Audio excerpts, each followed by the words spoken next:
At just over a year old, Miley the Huntaway has finally graduated to working with the rest of the dog team out near Homewood in coastal Wairarapa. She's been making good progress under breeder and trainer Chris Shaw. When we first met Miley, her bark sounded like this.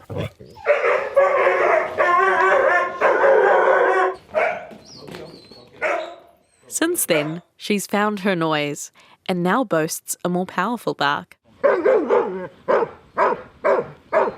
It's just the type of noise breeder and trainer Chris Shaw is hoping to draw out from young Miley.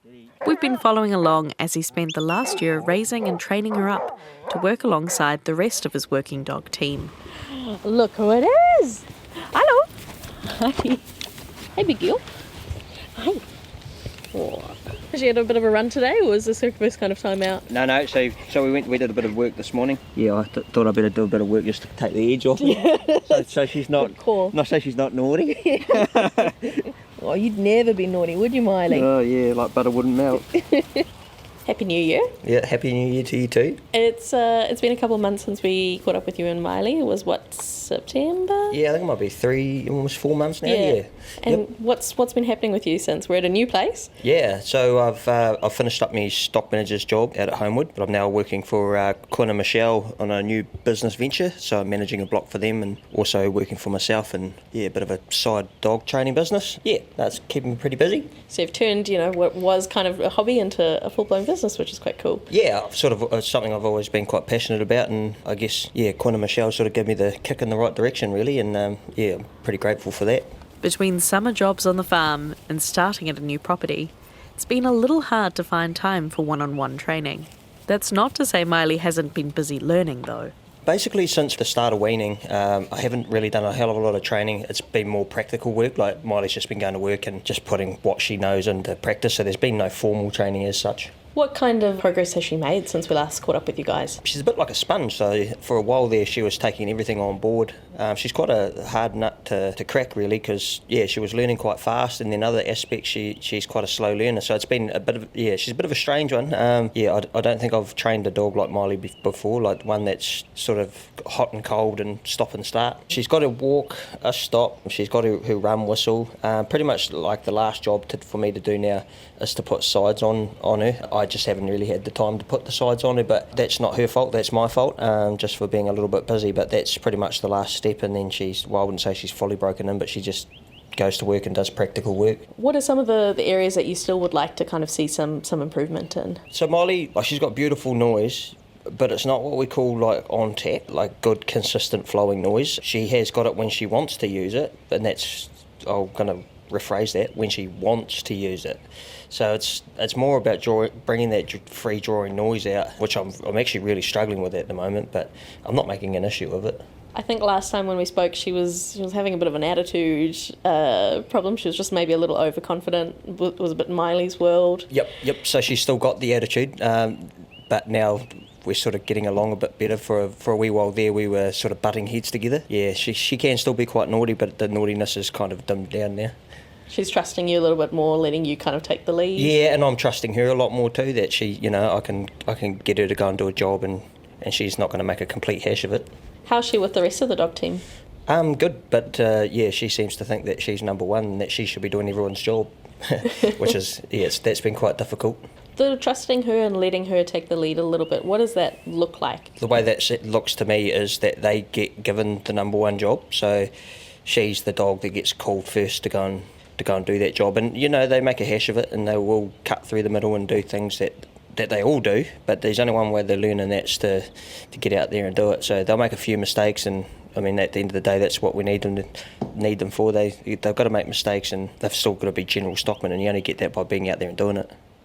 Chris says every dog is different, and Miley is no exception. Miley's smaller than the average Huntaway, and more so than Chris expected. Probably the other surprise is she's actually still quite small, and she's quite a narrow head, which from the breed that I've been breeding, they normally got nice square heads, and they're quite a solid tall size. So that's a bit of a surprise. I don't know. She hasn't grown into her paws quite as much. She hasn't really grown into herself. Oh. I mean, she's only just come up 12 months old now, and like she's just had her first heat. A bit more growing to do, you think? Or you think this is... I think she's fully grown. She might just go outwards now, but yeah, I mean, I do prefer them nice and small like that. Yeah, I think like nature is something like I pride myself on. Like if they've got a good nature, then you know, pretty much the battle's won. And it's something I'm real hot on when I breed dogs, is they've got to have good natures. Otherwise, we're just not going to get along. You're all grown up, Miley. What do you have to say about that?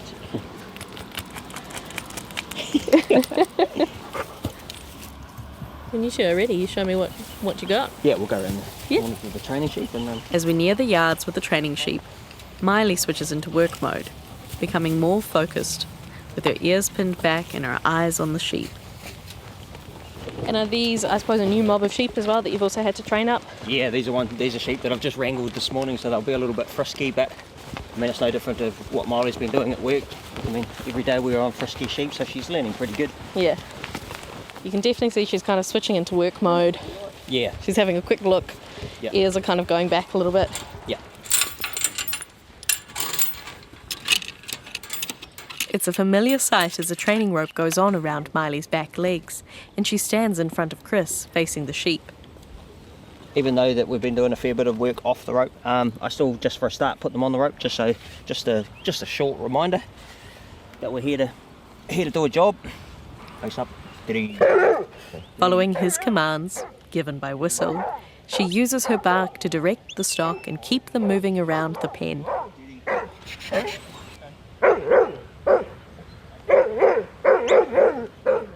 Getting Miley to tap into her noise consistently has been a challenge for Chris.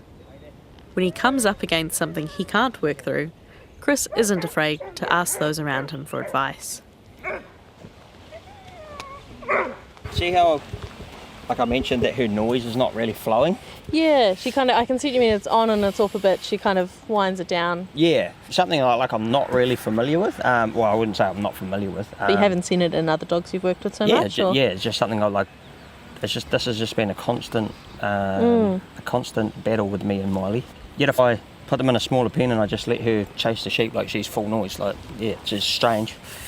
Real strange. If you encounter something like that you haven't had a lot of experience with or you haven't seen before, Yep. do you lean on others in the dog trial community or yeah. other mates and things? Yep. I'm forever asking questions to people, young guys, old guys, like forever. No two dogs are the same. Like, you'll always encounter something. You'll always come across a roadblock, and you just gotta nut heads with somebody else and Try and work through it. yeah, you can guarantee somebody else has had the same problem. The whole noise thing with Miley, like, this has been our huge bugbear the whole way along. Some days, depending on what dog gets out of the kennel, that's what I talked about her being hot and cold. Like, some days it doesn't exist, and then you get a day like today that she's like, nah, I'm just gonna put out a few barks and then shut my noise off. Yeah.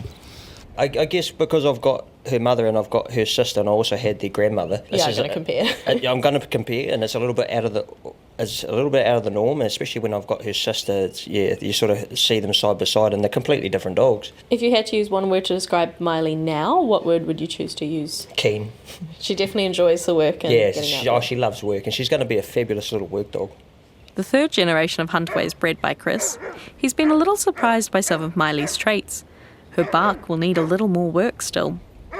Some dogs prefer working the hills to yard work. Pretty happy with the way she's going for 12 months old. Yeah. Still pretty green, but one thing, some dogs don't really cope with working in the yards that well. She's probably the same. She's just a little bit nervous, but some dogs are fine. Like, I fully broke her sister in a yard like this, whereas she probably learns more out on the hill than she does in here.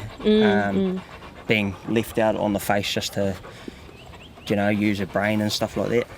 I wouldn't say her training's fully complete in the yards. I still do a bit in the yard with her on the rope, and I mean, when I first go to the yard, regardless of their age, they still come into the yard with the rope on, and then I just let the rope go, and then I take the rope off. It's just a system that I've got that so her practical job is pretty much her job is to just chase mobs up and down the road, chase mobs in the yards, like pushing them through while I'm drafting. I just need to put sides on her, and then I can give her a sense of direction, and obviously a little bit more yard work like this. Like, I don't really like the way that she sort of gets on the other side of the sheep and she's running backwards and forwards. So I need to sort of steady that down. I'm fully aware that every time I sort of get into her for something, her noise drops off. So It's a confidence thing, you think, a little there? yeah, Or? it is confidence, but sometimes too you got to ask whether you just got to wonder whether they're yanking your chain. If I drop my noise off, then I can get away with this type thing. Yeah. I suppose she's at that. What stage would you say she is? Is she kind of teenager or she's past teenager? She's probably past teenager. Like she's pretty much a young dog, really, like a young adult dog. Yeah, she will start to mature now that she's had her first heat. Yeah. She looks happy. Tail's wagging. Yep. She enjoyed that, didn't you? She has a bit more work still to do, honing her bark and learning her directions. From now on, she'll be learning on the job though, out with the rest of the team. That was Chris Shaw and Miley the Huntaway, now just over a year old. Producer Janina Schwanecker will be checking back with them again in a few months' time to see how she's coming along. And some exciting news. Chris took Miley's older sister Duchess to compete at the Tanui Dog Trials last weekend, where she won the maiden, intermediate and open in the straight hunt. A first for the team and a real rarity in the dog trialling world. Congratulations, Chris and Duchess.